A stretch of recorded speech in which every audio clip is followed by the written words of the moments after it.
The day I realized my pay raise was not really in my control, dividend investing started to make more sense to me.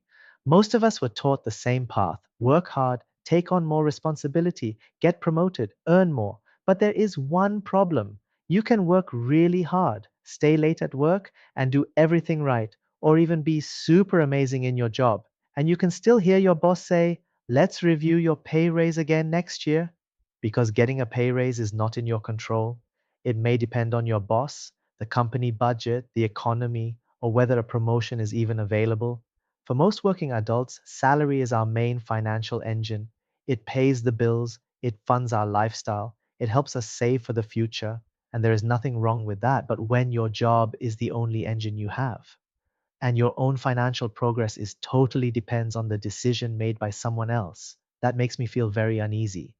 This is when I start to look at dividend investing differently, not as a way to quit my job tomorrow, not as free money, but as a way to slowly build a second engine beside my salary. The first engine runs on your time and effort. You go to work, you solve problems, you get paid. The second engine runs on money you have saved and invested. And if those investments produce dividends or distributions, they may create cash flow without requiring another hour at work. The goal is not to shut down the first engine. It is to stop asking one engine to carry your entire future. Here is where the idea became real for me. Imagine someone earning $5,000 a month. That is $60,000 a year. Let us say that person receives a 5% pay raise. That adds about $3,000 to their annual income. Now compare that with a $60,000 investment portfolio producing an illustrative 5% yield. That could also produce around $3,000 a year before taxes, fees, and any changes in the payout. Same 5%, same $3,000, but a completely different engine produced it. One increase came from your employer that give you a pay raise, making the salary engine more powerful. The other came from slowly building an investment engine that is more or less in your control. And that gave me an important realization.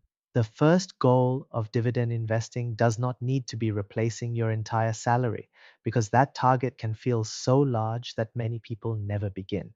A more realistic first goal may be this: create the second engine, produce the equivalent of one annual pay raise. That still requires a meaningful amount of capital. It still takes time, but it turns passive income from a vague dream into something easier to picture. First, the engine starts small, then it produces enough to cover a small bill. Later, it may match one annual raise, and over time, it may create more breathing room. Of course, the two engines work differently. A salary increase comes from your employer. Investment income comes from the assets you build over time. Both have their own dynamics, but that is exactly what makes them powerful together. Instead of relying on just one source, you are gradually creating balance. And that is where dividend investing becomes practical. It is not about chasing the highest yield or trying to rush the process. It is about consistency, building something you understand, and letting it grow alongside your career. This is why dividend investing can fit a normal working adult. It does not need to become another full time job. It can be a simple system: earn from work, save part of it, invest thoughtfully, reinvest when it makes sense, and allow the second engine to grow slowly beside the first. You may not control your next promotion. You may not control whether your next raise is 3%, 5%, or nothing at all. And you cannot fully control what the market will give you either, but you can control whether you keep saving, whether you keep learning, and whether you keep building another source of potential income. The goal is not to escape work overnight. It is to slowly create more choices. One engine pays you today, the second may give you more freedom tomorrow.